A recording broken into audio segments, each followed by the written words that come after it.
कई साल पहले भारत के एक छोटे से गांव आशापुरा में एक मेहनती किसान रहा करता था। उसका नाम था हरि और वह अपने माता पिता के साथ रहता था।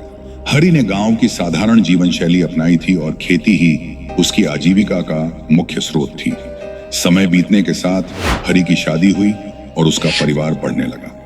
परिवार की बढ़ती जरूरतों को पूरा करने के लिए हरि दिन रात खेतों में मेहनत करता था, लेकिन फिर भी घर की आर्थिक स्थिति बेहतर नहीं हो पा रही थी।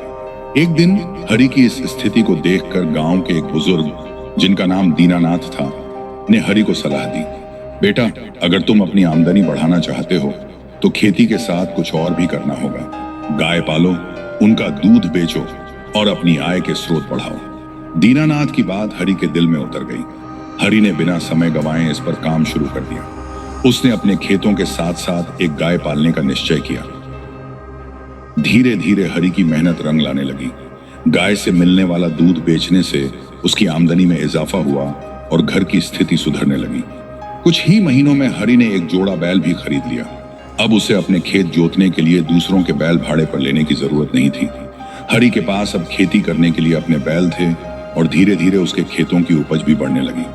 इसके साथ ही हरि ने गायों के बछड़ों को भी बड़े प्यार से पाला। जब ये बछड़े बड़े होकर बैल बन गए तो हरि ने उन्हें भी अपने कामों में लगा लिया। हरि के पास अब बैलों के 2 जोड़े थे।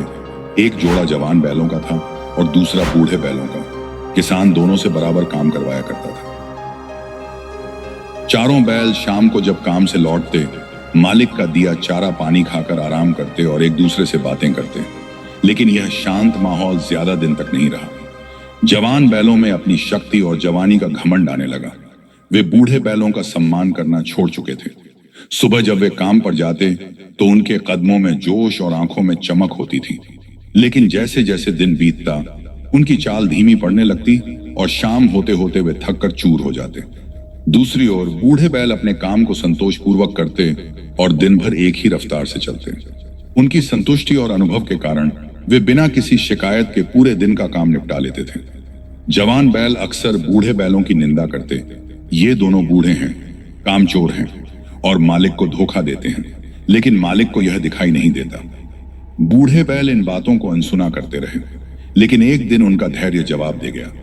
एक रात बूढ़े बैल ने जवान बैलों से कहा, कल संयोग से हम चारों को मालिक खेत में जुताई के लिए ले जाएगा। वहीं पर हम सभी अपनी अपनी शक्ति का परीक्षण करेंगे और रात को देखेंगे कि कौन कितना काम करता है। जवान बैल इस चुनौती को सुनकर खुश हो गए और उन्होंने तुरंत इसे स्वीकार कर लिया। अगले दिन चारों बैल बड़े उत्साह के साथ खेतों में पहुंचे। मालिक ने चारों को हलवाहों के हवाले कर दिया और खुद दूसरे कामों में लग गया। 2 जोड़े बैलों को जोतकर हलवाहे खेत की अलग अलग क्यारियां जोतने लगे। जवान बैलों ने सुबह से ही तेज गति में काम करना शुरू कर दिया। उनकी शक्ति और जोश की कोई तुलना नहीं थी। लेकिन जैसे जैसे दिन ढलता गया, उनकी गति कम होती चली गई। दूसरी ओर बूढ़े बैल सुबह से शाम तक एक ही रफ्तार में चलते रहे। उनके अनुभव ने उन्हें यह सिखाया था कि अपनी ऊर्जा को कैसे संयमित रूप में इस्तेमाल करना चाहिए। शाम होते होते जवान बैल थक चुके थे, जबकि बूढ़े बैल अपने काम से संतुष्ट होकर लौटे। रात को सभी बैल अपने स्थान पर आराम कर रहे थे। बूढ़े बैलों ने जवान बैलों से पूछा, कैसा महसूस हो रहा है? थके हुए और निराश जवान बैल ने धीमी आवाज में कहा, हमने गलत किया। आपकी बुद्धिमानी और संयमित दृष्टिकोण ने हमें हरा दिया। बूढ़े बैलों ने मुस्कुराते हुए कहा, भाई, जीवन में सिर्फ शक्ति ही महत्वपूर्ण नहीं होती। हमें अपने अनुभव और बुद्धि से काम लेना चाहिए। तुमने अपनी सारी शक्ति सुबह ही दिखा दी, जबकि हमें पता था कि दिन भर काम करना है। इसलिए हमने अपनी शक्ति को संतुलित रखा। याद रखना, जीवन में बुजुर्गों का सम्मान करना चाहिए और उनकी सलाह को मानना चाहिए। इस घटना के बाद चारों बैल एक दूसरे के प्रति सम्मान के साथ रहने लगे। बूढ़े बैल ने युवाओं को सिखाया कि घमंड कभी भी सफलता का रास्ता नहीं होता, बल्कि संयम, धैर्य और बुद्धिमानी ही जीवन में सच्ची सफलता का मार्ग प्रशस्त करती है। इस कहानी का संदेश है कि चाहे हम कितने ही ताकतवर या युवा क्यों न हों, जीवन में सफलता के लिए बुद्धि, संयम और अनुभव का होना आवश्यक है। घमंड करने से कुछ हासिल नहीं होता। सच्ची सफलता के लिए हमें अपने बुजुर्गों का सम्मान और उनकी सलाह का पालन करना चाहिए।